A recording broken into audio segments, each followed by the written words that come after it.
What has the COVID-19 virus made you realize?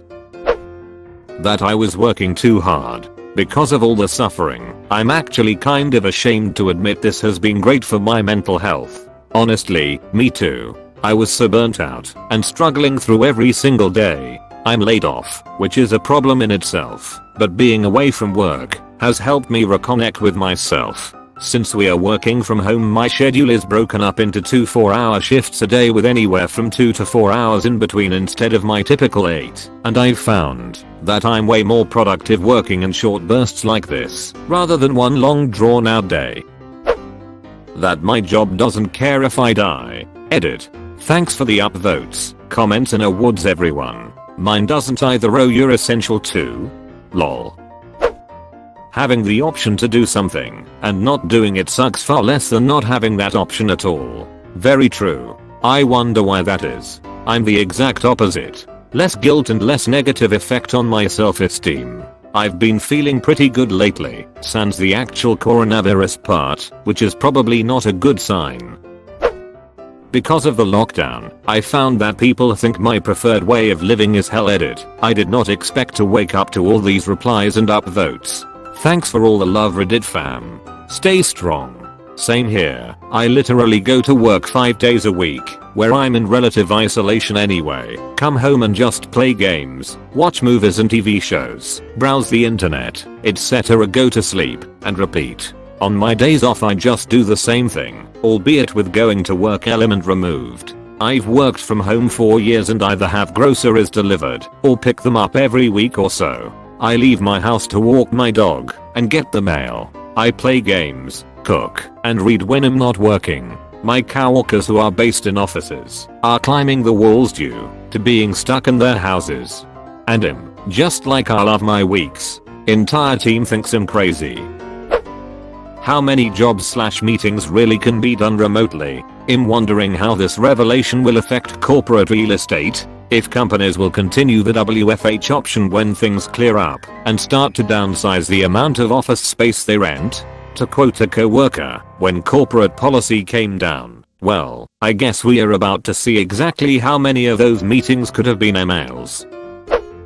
How much you touch your face and how often you touch public surfaces. I can't stop thinking about this. I went to the gas station, grabbed the gas nozzle and thought, how many infected people use this pump? Then I had to press the buttons on the gas pump. Lol. That a company can run 5 months without a CEO, but it can't run a single day if workers do not show up all at once one day. Boss is declaring us essential but not himself. He can work from home. Edit. State of me went hardcore and legal folded. We are all out 4 weeks. It was like that in the office when Andy, the manager, wasn't there for like 3 months, but the employees just did their job anyway, and even up the numbers BC there wasn't anyone holding them down. I didn't realize how much my work defined who I am. I'm a barber, and after a week and a half of not doing it, I feel very incomplete. As cheesy as it may sound, it's my art form, and it gives me a lot of meaning. I'm very hopeful, though, that I'll make it through this and be able to do it again. I'm with you. I'm a dentist, and it's weird to be healthcare but deemed non-essential, but also thankful that we got shut down during this time, since we are at high risk due to aerosols. I miss my patients and my work, and this whole thing has made me realize that I have no hobbies except for working. I was not washing my hands enough. My skin has never been so dry. I never realized how long 20s was GBH.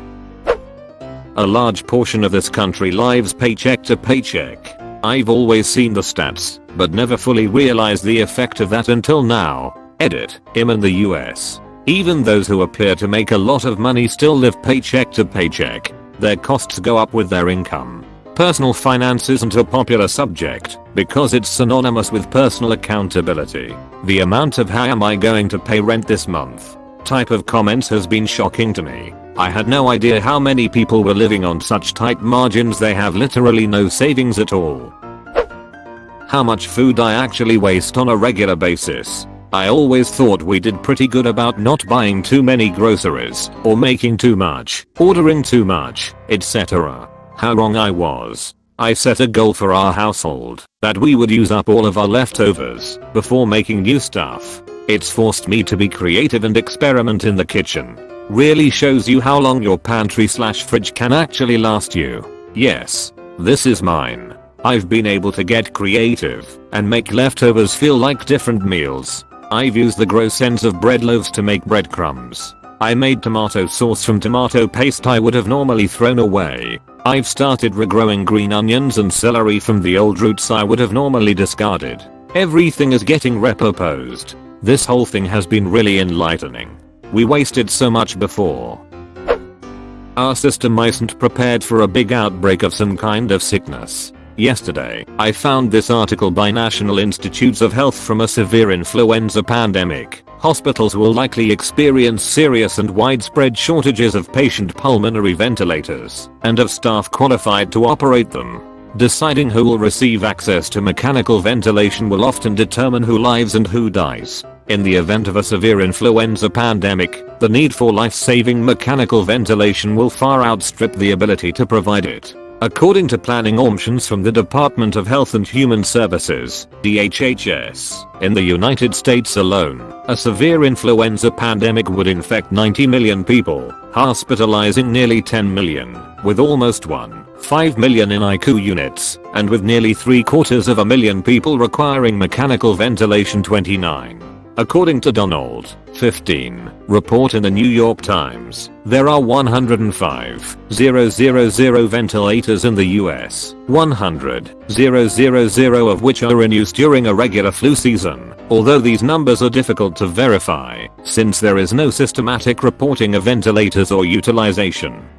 Rates and, according to McNeil, there is a dispute between government health and security agencies about whether the size of the stockpile ought to be kept secret. That makes verification of the size of the federal stockpile difficult. 15. At the peak of a severe epidemic of moderate duration, the CDC's modeling program Flu Surge predicts that influenza patients would require nearly twice the total number of hospital beds, twice the total number of ventilators, and over 4 times the total number of ICU beds in the US. 12. Capitalism hates buffers, my man. Every penny not spent or invested is a penny wasted until just hits the fan like this. So many people are living paycheck to paycheck while making decent money. So many companies are profitable but keep very low reserves. And now that they face 3 weeks without income, they're on the verge of eviction or bankruptcy. I own my own house and have about 2 years of buffer in my savings account. As an individual, you can do that, even though my friends make fun of me for not putting it in the market, which I totally understand. But as a publicly traded company or government, it's really not done to just sit on an emergency fund of money or resources, barring exceptions like Norway. It's so inefficient. That money should be put to work, so we can grow, until there's an emergency, and then everybody needs bailouts or takes a bath on liquidating their investments. Being on quarantine is difficult as duck living out your car. I know I can't really help, but I'm glad you can at least be a part of the internet with us for now. How did you end up there? Just how privileged I am. Don't get me wrong, I have plenty that keeps me up at night. But compared to the trouble a lot of people are in, my worries are nothing. This country is full of people having to choose between risking their family's health versus risking eviction. Folks with parents in nursing homes who they can't visit. People with chronic health conditions who are terrified of a flare-up while the hospitals are full. Hospital workers who are living in their garages because there are PPE shortages at work and they are afraid of infecting their families. I can't imagine how much stress a lot of my neighbors are under right now. My neighbor seemed on the verge of mental collapse yesterday, all from homeschooling his kids. And he lives in a standalone house in a nice neighborhood. Things that stress you out still stress you out, though. You don't choose to be stressed out by them. They can still painful, and that's still real and valid. I'm a teacher, and a student of mine told me this a few weeks ago, so I'm just passing along what I learned from her, and that is, that it's important to be kind with ourselves too. Hoping for the best for you, your neighbors, and everyone experiencing any amount of undue anxiety and fear. That I took so many things for granted, like going to restaurants and just being able to go to a supermarket without worrying about what they may or may not have. Grocery stores not having certain things threw me off too. All of the cheap, store brand ice cream is gone. There was a few of the less popular flavors of the Breyers, 2x the price, and whatnot, but nothing I liked. Also breadcrumbs were gone. I guess I can just make my own, but damn it, I was gonna make meatballs. Anyways, I know they will restock, and I can always find workarounds, but it's still a very weird feeling, seeing all of those empty shelves. How much we take for granted that everything just works. That things like a global supply chain just work. That an average Joe like me can, in the dead of winter, reliably expect to see oranges in the produce aisle. How much we now rely on others as a society. Globally, we rely on manufacturing from around the world. Food grown around the world. They rely on our purchasing things. How incredibly connected we can be with modern ships and airplanes and the internet. And how we didn't realize how fragile that was, or how intricately everything connected. When this all started, I didn't care about toilet paper or food for myself. I only cared about one thing. Was I going to be able to feed my cats? They are broken and spoiled. They have special dietary needs. Would I be able to get a reliable source of D/D venison and green pea? Or hydrolyzed proteins? Or chicken I can boil for my dude who has a sensitive tummy and no teeth? Would the pet stores have enough stock of wet food that he could tolerate? And it humbled and awed me to see an orderly line in front of the vet's office of people maintaining social distance. Isn't it funny? We shout/said to each other what we take for granted. I never thought, one guy hollered, that I would ever be worried about finding food for my dog. Well said. When all of this is over, whenever that may be, I think I'll have a newfound appreciation for the seemingly mundane, little things in everyday life, and in general be incredibly grateful for this life, assuming that I don't die by then of course. Be it going out to the local department store to buy groceries, or taking the public transport to and from work, or sitting and sharing lunch with colleagues in the office cafeteria, all of these will be seen in a new light. And so will be all those people who keep all these things up and running. I remember the last day I went to my workplace before my city and country eventually went into lockdown.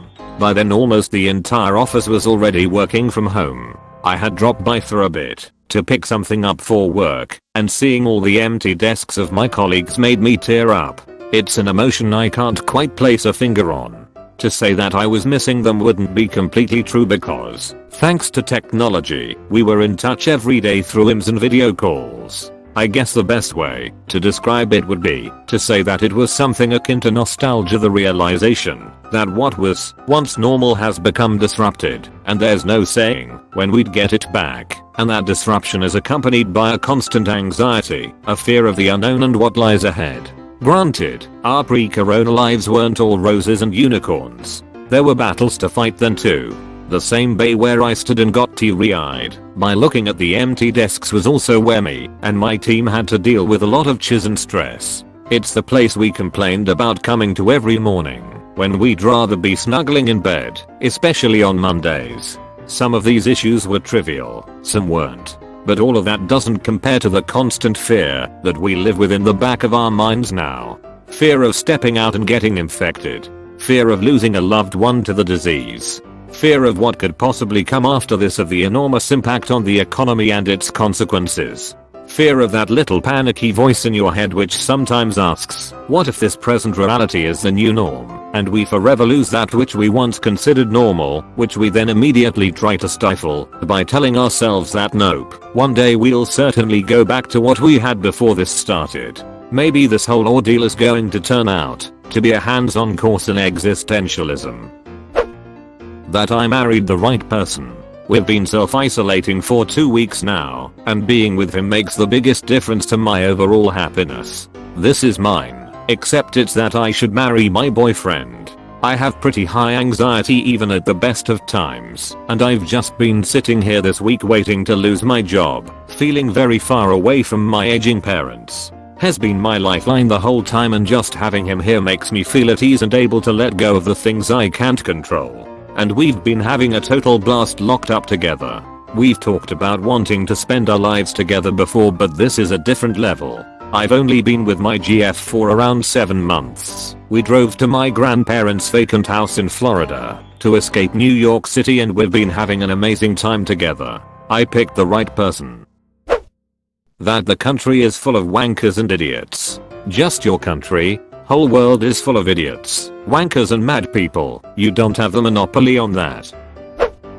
I'll probably never get to hug my grandpa again, and he'll die thinking his family abandoned him. He's over 90 and in a nursing home. He can barely hear and is almost completely blind, so it's very difficult for him to comprehend what's going on and why we can't go see him. My grandfather died in a nursing home from coronavirus complications the night of March 23rd, after being sick for 17 years. He had 4 children and 13 grandchildren including me, and none of us were able to see him before he passed. My grandmother wasn't even able to see him when he first started showing symptoms that very same morning. This virus isn't a ducking joke. I'm not at risk, and most young people aren't, but the elderly and compromised are. And there are bigger things than a party or social event etc. that just can't be missed. Just stay home. It's not hard. Save lives. My grandma's 92nd birthday was yesterday. I'm in a different state, but the rest of my family made signs and stood in the lawn of the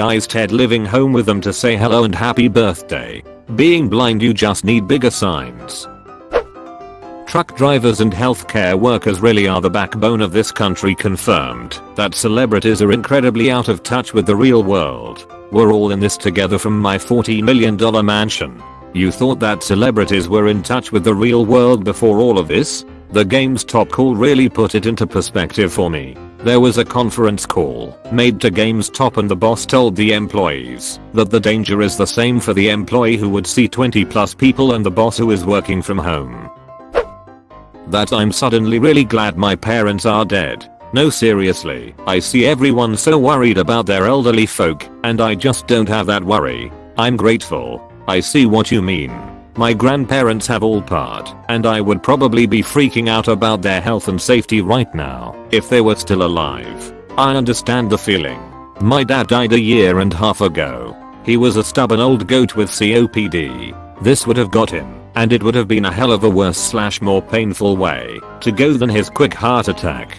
The deterioration would have destroyed his spirit. I'm grateful I don't have to witness that.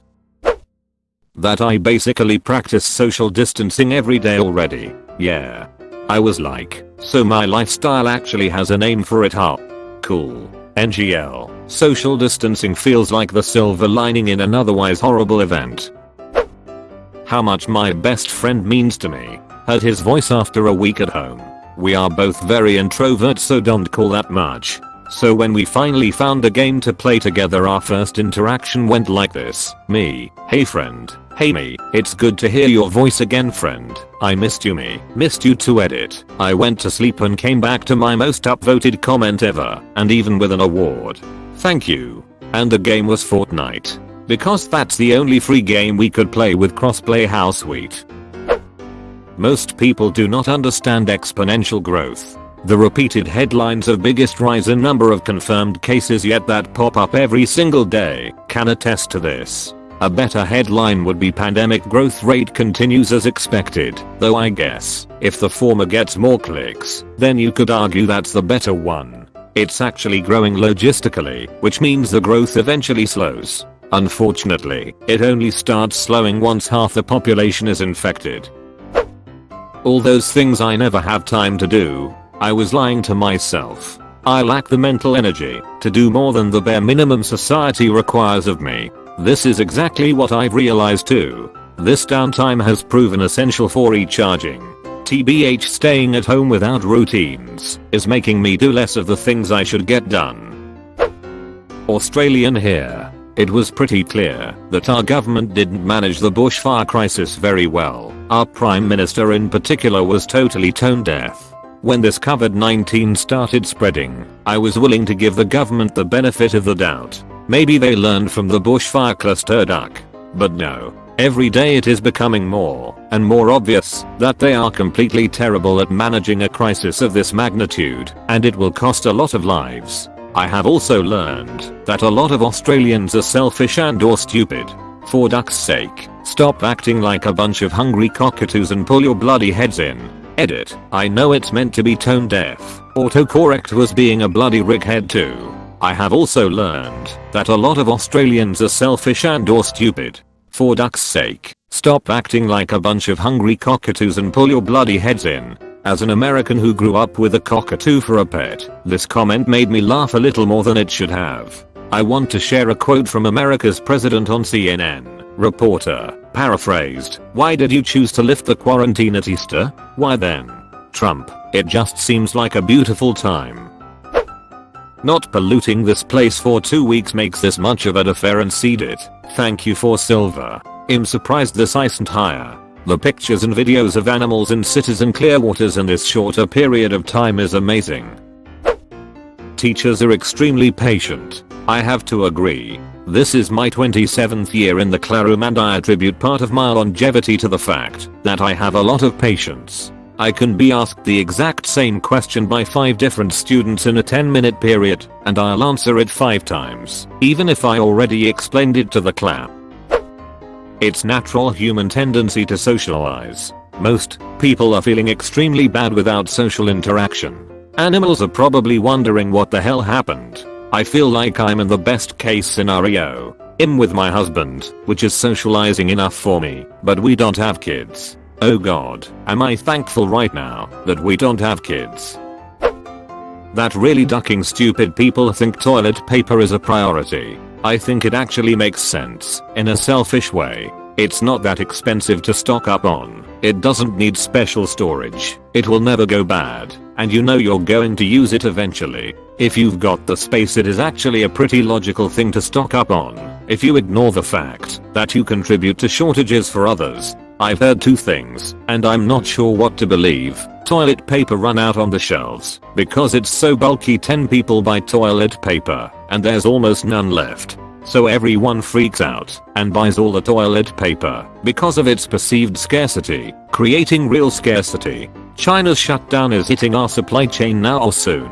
And one thing we won't be getting a lot of is toilet paper. I was partial to #1 because I just can't believe it's worth it to ship toilet paper from China. And a quick Google search tells me the vast majority of toilet paper consumed by Americans is made in North America. So it's #1. We are so dumb. The working class has the most power they've ever had right now. Edit. Speaking from the US, although I'm sure it's true elsewhere, and the downside, likely nothing will come about because of it. They're still too scared to exercise it, and for good reasons. Let's say they demand a raise to $15 minimum wage. What is their leverage? That they'll stop coming to work.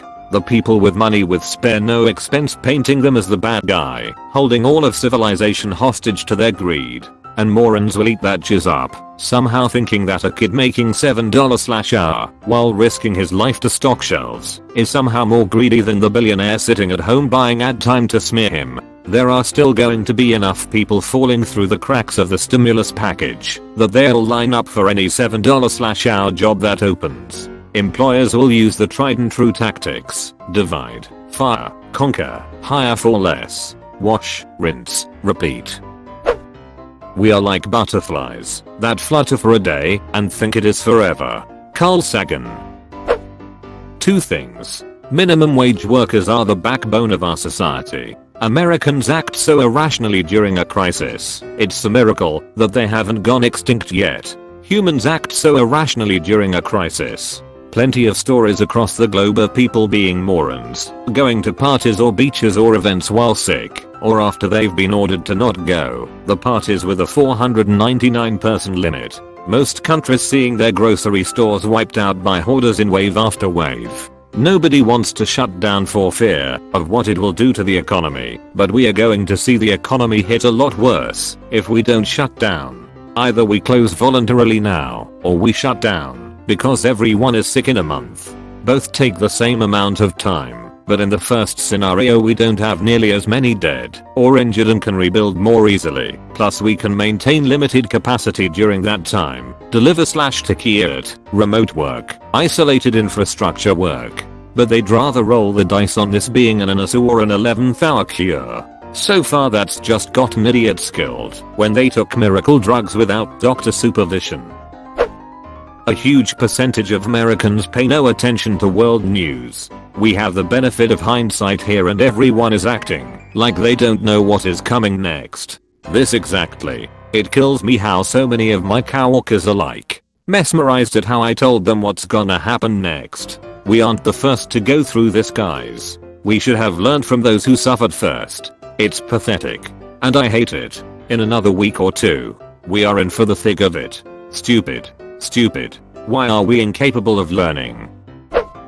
My boss couldn't give less of a duck about his employees' health and safety, nor does he trust any of us. We are not an essential business by any means. We could easily work from home.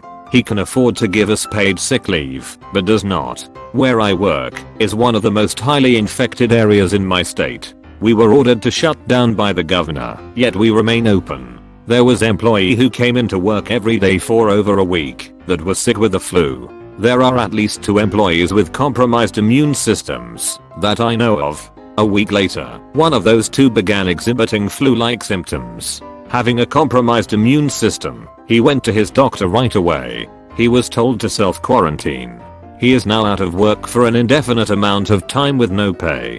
This man already lives paycheck to paycheck due to his medical expenses. After he was quarantined, we were given 1 pack of Clorox wipes and 1 personal-sized bottle of hand sanitizer for the entire office to share. My boss always seemed like a genuinely kind, caring, and understanding man. Now that his money is on the line, his true colors are starting to show. I'm stuck in a place between feeling grateful that I still have a job, but disrespected and unappreciated because we can work from home, but are not trusted to. We are risking our health and safety as well as that of our families, so he won't lose a couple dollars. I will definitely be seeking a new place of employment once things settle down. Edit to update. The SU of the man who was told to self-quarantine has just texted positive for COVID-19. I'm sitting in a ducking disease incubator and my boss still insists we remain open. We were ordered to shut down by the governor, yet we remain open. Report them. You can do so anonymously, and you will be saving lives by doing so. That I have no real hobbies. Could be worse. You could have a hobby and not be able to do it. I took up blacksmithing last year, but I live in a block of flats with a shared garden space. No one cares when I want to make ungodly amounts of noise in the middle of the day when they are out at work, but now everyone is home all day, so all I can do is look out of the window and remember to get a more subtle hobby. Print newspapers might just die because of this, and print comic books. Distribution of comics in the US is handled primarily by one company, who is currently shut down. That most folks, even those who make $100k plus/YR, are much closer to poverty than they are to being a billionaire. Our success is held together by some hard work, sure, but mostly by luck. I can't remember the precise wording, but I was reading about this kind of luck a while back, and what you said brought it to mind. It was something like, it's not that they didn't work hard for where they got, it's that they were lucky to be in a time and place where their hard work mattered. So many people throughout human history were screwed, no matter how hard they worked. How selfish people are. I have lupus and because of the high demand of Plaquenil, hydroxychloroquine, by people who are misinformed, me and other people with lupus can no longer receive the dosage we were put on by our doctors. I will soon run out and be in a severe amount of pain from joint swelling and rashes, and it will now affect my online clues because I have extreme fatigue and par out sometimes. It just makes me sad and scared to go back to being in pain. My sister has lupus and is still going out, traveling, and about to go visit her in-laws. She is acting like this is really no big deal at all. I don't understand it, and I'm sorry you're having to go through this. I wish she was as concerned. That I really want to work from home permanently. This has been the best work week in a while. I love not having to commute 45 minutes each way. Loss of structure in school/work leads to downward spirals in depression.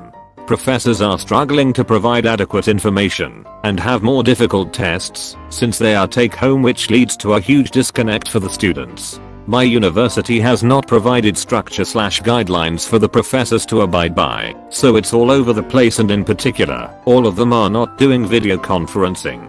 spiraling into thoughts of possibly not graduating this semester because of this. My mom's dying wish was for me to walk across the stage for my college graduation, but with all this going on, my university wants to do virtual graduations. My mom is heartbroken. Edit. Thank you all for your awards, upvotes and helpful comments. I feel so much better about moving forward with your proposed solutions and campaign. Good luck to everyone in this difficult transition, and I hope others can find your wonderful comments helpful. Seriously though, that's not getting talked about enough. I'm in my last semester, and I'm just worried about graduating now. The lack of in-face structure is getting to me. I haven't heard much from all my professors yet, and it's somewhat worrying. Now I need to go start on my homework I didn't start at the beginning of this quarantine. Sorry to your mom and all the other parents who won't get to see their kid walk. I'm glad mine haven't been too bent up. That my mother is an absolute idiot. I literally had to beg her under tears to wash her hands after grocery shopping. She thinks God will protect her. That was a week ago and it still infuriates me. Even if she magically doesn't get sick by it, she could still par it on to someone else. How a grown adult doesn't understand that is beyond me. I have zero faith in people just because of the amount of people who don't wash their hands after going to the bathroom. One of our first deaths in Oklahoma was a middle-aged pastor. God gives not a single duck. It's time to seize the day once this is over. I'm not going to hesitate to show the people that I love how I feel. Being able to talk to the people you love isn't the same as being there to hold their hand when they're alone, afraid, and in pain. And I miss having them there for me. That my bosses actually care. The CEO cried when he told us that we were switching to a skeleton crew, with the majority of people going home for 2 weeks. My manager came up to me and apologized for sending me home. You could tell they were both heartbroken. Yes, they are losing money, but the heaviness of the decision to send people home was felt. It was bittersweet. Now that I have set the boobs free many days in a row, I don't know how I'll go back to caging them within a bra ever again. The world is small, really small, and no matter the borders we are all a viral highway. Additionally, it's given perspective to the concept we are only one race, the human race. Why? Everyone is ducking vulnerable. The virus doesn't give a duck what you look like or your ethnicity. If it wants to duck you raw, it will raw dog you until it kills you. Lastly, it reminded everyone, including the wealthy, that money doesn't make anybody a better, more powerful human being. We are all dependent on one another. Without the poorest workers, the system fails. Do you really think the wealthy actually got the last part of your message? That I'm actually a ducking extrovert. Being an introvert doesn't mean you don't need / like social interaction, just that you get drained rather than energized by it. Everyone needs some degree of social interaction. We're a social species. That 99% of celebrities are absolutely useless and overhyped. The virus just now made you realize that most employers don't give a chiz if the pandemic seeps through their employees. Grocery store staff are essential workers. Bless them all. How fast changes can be made politically, socially, and scientifically when we all collaborate together on one issue. My 5-year son is exactly like me, and therefore I find it hard to get along with him for extended periods of time. That people are in fact as chisty and selfish as we all thought they were. Civilization is super fragile. Civilization is super fragile. You are not the first to fall. Civilization is holding up nicely. Solidarity is on the rise. OFC, there will always be irrationality and assholes in situations like this. I think that economic system is fragile as duck.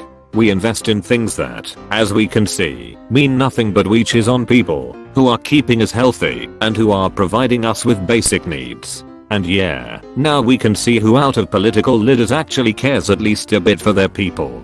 I think that the ones that have taken some action to prevent scenarios like this, it's not like this is first epidemic, who invest in their healthcare and education and are ready to help their workers who lost jobs with no hesitation are good leaders. My life quote for 2020 has just been holy mother for king shirt balls. This is a bad place. That I actually love being in the house a lot. That I really ducking love to touch my face. That people don't notice. Edit, or to put it more eloquently, the higher the monkey can climb, the more it shows its tail. That I can kick my suicidal thoughts to the curb and beat them back when they come through. That I'm introvert. Weeks of isolation and I don't really give a ref *ck. I'm even more autistic than I thought. My school and internship location, also a school, are closed, and I'm still supposed to be doing tasks, but I just cannot deal with the lack of routine. I need to go to school to do school stuff. I need to go to internship to do internship stuff. At home is time for home stuff. Now all the clarity is gone and everything is directionless and void. I'm from Singapore. COVID-19 made me look at things in the bigger picture. While many of us are spoiled by our relatively efficient healthcare, we failed to see how badly affected the other regions of the world are. Overwhelmed hospitals, people on the verge of bankruptcy, people having to choose between death by virus or death by poverty. We failed to see how lucky we are, because we do not need to worry about our day-to-day survival. We can focus on working from home or social distancing. But we have people who chose to leave their homes to travel despite the government's constant advisories. And so, COVID-19 made me appreciate what I have much more than I ever did. I'm afraid of death. Especially a slow and painful one. I don't want this chiz.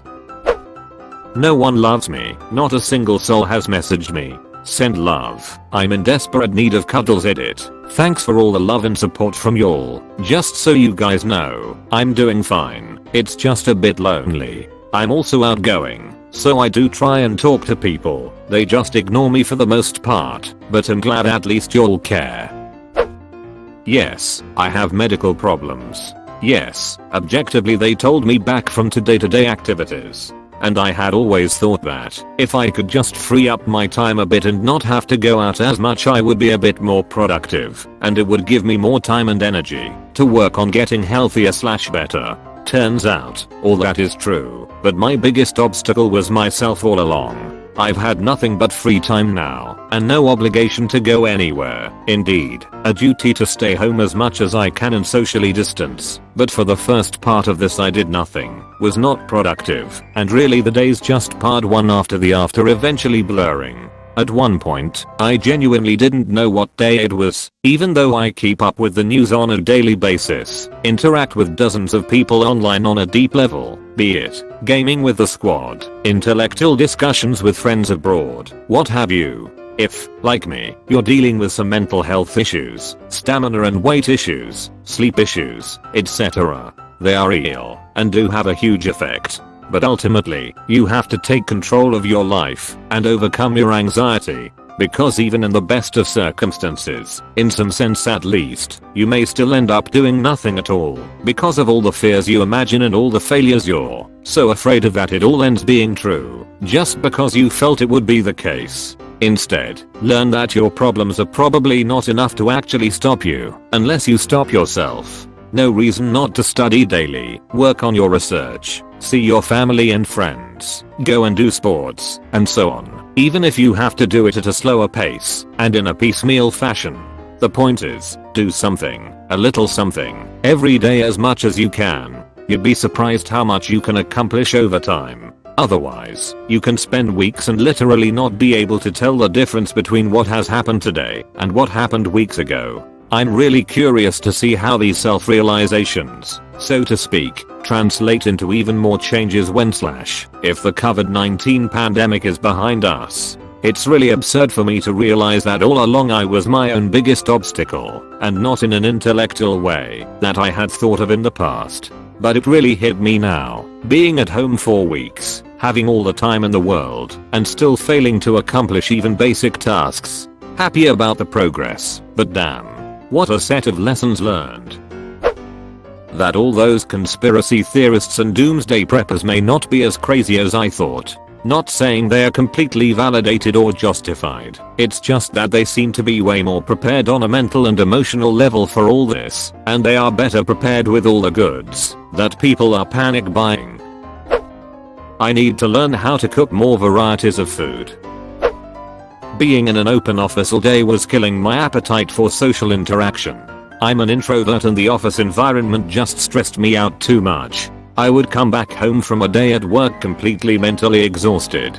I love my work, but being around people constantly was hard. We've been working remotely for a while. Now I'm actually excited at the chance to talk to others, including my coworkers. That people are horrible and that at the first sign of trouble they will turn against each other and panic. I realize that nobody gives a chiz about construction workers because we're all still working for no reason, and one of our union members just died from it last night all, so rich companies can keep making profits. That people depend too much on restaurants and convenience foods. The amount of whining I have seen of people bitching that they have to cook because of restaurants being closed has truly shocked me. I love to cook, and I'm also fairly frugal where we only eat out once a week, so seeing how often people eat out in a week was kind of surprising to me. Gen Z is the last letter of the alphabet for a reason. People suck. You tell them one thing, they do what they want. Selfish assholes won't stay home. I hate saying that. Remember the golden rule. Love conquers all.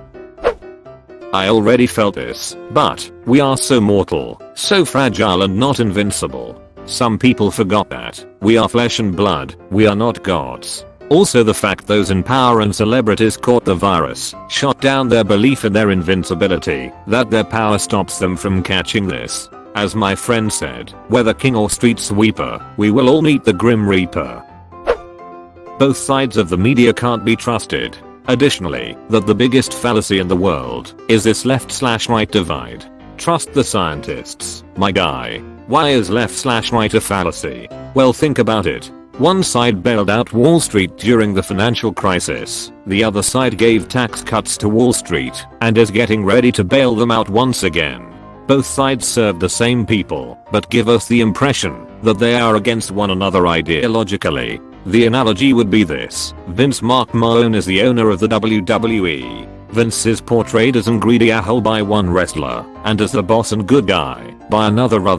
Regardless of who wins the match, Vince wins money as he not only owns both of the wrestlers, but the cameraman and the ring. That's our system in a nutshell.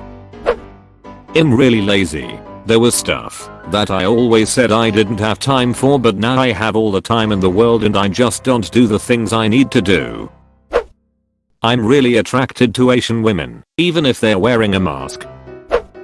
That my social anxiety is stupid. Why couldn't I go out and socialize? Why couldn't I try to find a romantic partner when it's safe to do so? I'm definitely going to try to go out and find friends. Right now, I have no one to depend on and no one to miss, and that in and of itself really sucks. Why the government won't tell us about aliens? How quickly the environment has bounced back in the last 2/3 weeks. I think we should make a 1 week off holiday, everyone. A complete world shutdown for 1 week each year. Tomorrow is never promised. That seeing how the world reacts to this outbreak makes me lose any hope that we will be able to combat climate change. People still trying to say it's fake when it's here, and people are dying. That catching the flu is not as random as it seems. What works for COVID-19 also works for the flu, i.e., washing your hands and not touching your face. Fake news and rumors are winning over true info. That all of the things the government said wasn't possible, like a UB or affordable healthcare, are actually very possible. That the Joker was right in The Dark Knight. People really will drop all their morals at the first sight of trouble. They estimate that a trip to Mars would take between 210 and 300 days. The quarantine has taught me that most of humanity is wholly incapable of enduring being cooped up with the same people for that long. The degree to which ignorance is prevalent in our society, and perhaps a bit proud of my community for pulling together to do the right thing for the collective good. We are all minor heroes for accepting reductions in our wealth in order to protect the vulnerable and those who protect us. People need to get the duck over themselves. How tenuous our existence on Earth actually is. If this virus mutated to become much more deadly, yet we still had no treatment, cure or vaccine, there wouldn't be any way we could fight it. Humans, for all our ingenuity and inventiveness, we could cease to exist because of a microscopic virus, which isn't even technically alive. That many Americans would rather risk death than be told what to do made me realize the tribalism of the US goes far beyond common sense and opinion. Divided until death, unfortunately. Oh my, you watched until the end? That's fucking awesome, dude. Thanks for watching.